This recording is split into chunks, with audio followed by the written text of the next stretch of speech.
May the peace of the Lord be with you all. Today's Holy Mass reading, June 12, 2025, Thursday. Brothers and sisters, to this day, whenever Moses is read, a veil lies over the hearts of the children of Israel. But whenever a person turns to the Lord, the veil is removed. Now, the Lord is the Spirit, and where the Spirit of the Lord is, there is freedom. All of us, gazing with unveiled face on the glory of the Lord, are being transformed into the same image from glory to glory, as from the Lord who is the Spirit. Therefore, since we have this ministry through the mercy shown us, we are not discouraged. And even though our gospel is veiled, it is veiled for those who are perishing, in whose case the God of this age has blinded the minds of the unbelievers, so that they may not see the light of the gospel of the glory of Christ, who is the image of God. For we do not preach ourselves, but Jesus Christ as Lord, and ourselves as your slaves for the sake of Jesus. For God, who said, "Let light shine out of darkness," has shone in our hearts to bring to light the knowledge of the glory of God on the face of Jesus Christ. The glory of the Lord will dwell in our land. I will hear what God proclaims. The Lord, for he proclaims peace to his people. Near indeed is his salvation to those who fear him. Glory dwelling in our land. The glory of the Lord will dwell in our land. Kindness and truth shall meet.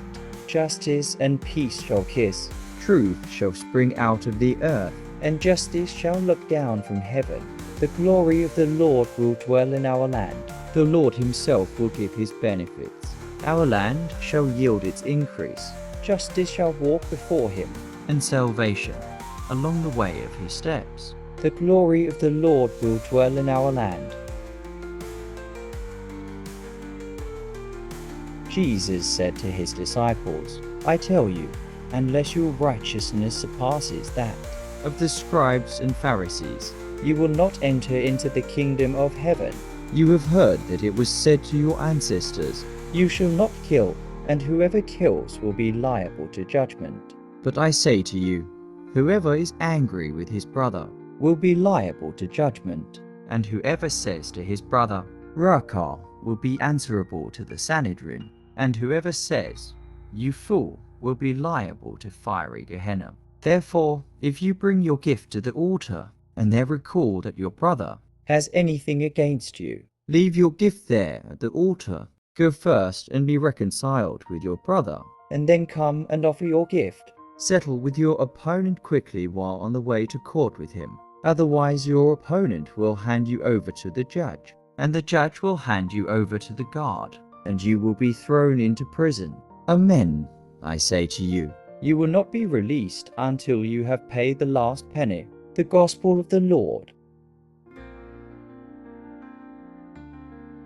In the Gospel passage above, Jesus delivers a message that cuts to the heart of true righteousness. This wasn't just a call to obey the law outwardly. It was a call to transformation from the inside out. He then pivots from the command, "You shall not murder," to address the deeper issues of anger and broken relationships. He teaches that harboring anger or speaking harsh words, like raca, a term of contempt, can carry consequences just as serious as physical violence. Why? Because broken relationships, unresolved anger, and prideful grudges fracture the human heart and tear apart the community. God desires. At the center of this passage is a powerful call to be reconciled with one another. Reconciliation is not optional. It's foundational to our worship, our witness, and our walk with God. So how do we do it?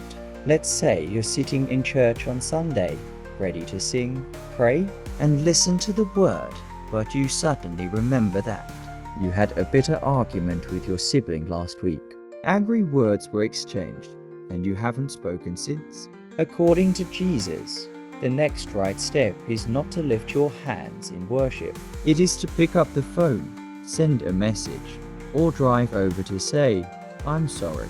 Can we talk?" That may feel uncomfortable.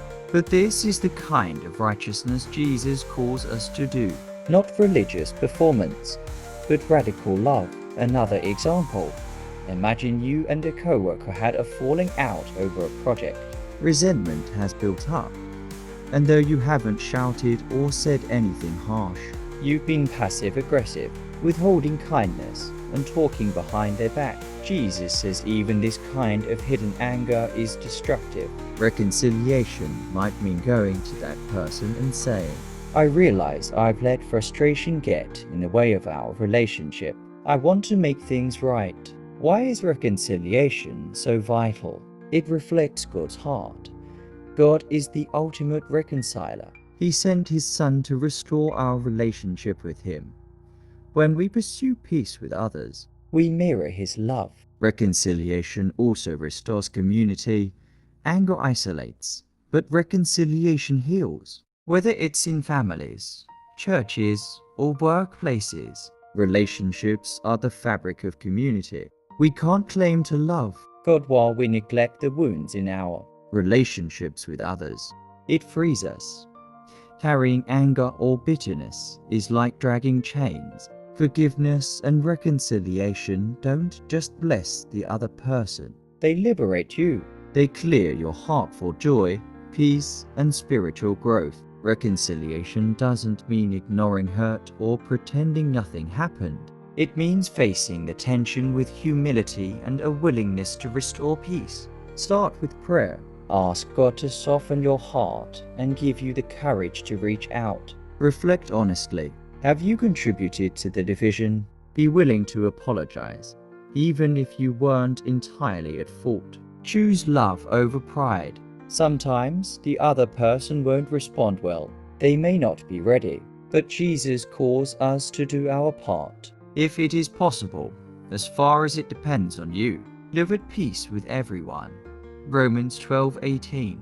True righteousness is not about appearing holy, but about embodying God's love. Reconciliation is one of the clearest ways we live that out. So today, don't let anger fester. Don't let silence grow louder than love. Seek peace. Send the message. Make the call.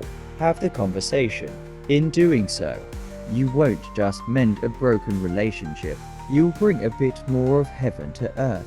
Jesus, I trust in you. Amen.